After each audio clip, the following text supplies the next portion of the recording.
ആവുമ്പോ 18 ആവണം. അതെന്താ എന്റെ മോൾക്ക് അങ്ങനെ ഒരു പൂജി? 18 ആയില്ല, അച്ഛനും മാമയും നാട്ടിലേക്ക് കൊണ്ടുപോയായിരുന്നല്ലോ. ശരി.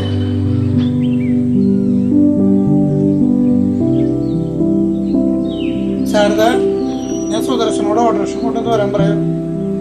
എനിക്ക് ഡോക്ടറെ ഒന്ന് കാണാൻ പോകാനോ? അതിന് നിങ്ങൾക്കിപ്പോ എന്താ അസുഖം? വെറുതെ ഇരുന്ന് ഓരോന്ന് ആലോചിച്ചുണ്ടാക്കുന്നതല്ലേ. കാര്യമായിട്ട് അസുഖം ഉണ്ടായിട്ടല്ല, ഡോക്ടറെ ഒന്ന് കാണണം. അവരോടുള്ള സംസാരം തന്നെ ഒരു ആശ്വാസമാണ്. ആ കുഴലും നെഞ്ചിലേക്ക് വെച്ചാൽ തന്നെ രോഗം പകുതി മാറി കിട്ടും.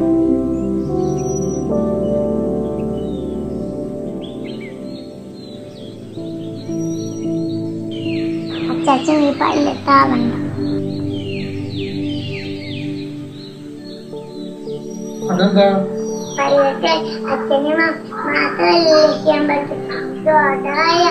ലോകത്തുള്ള അപ്പടി രക്ഷിക്കലോ.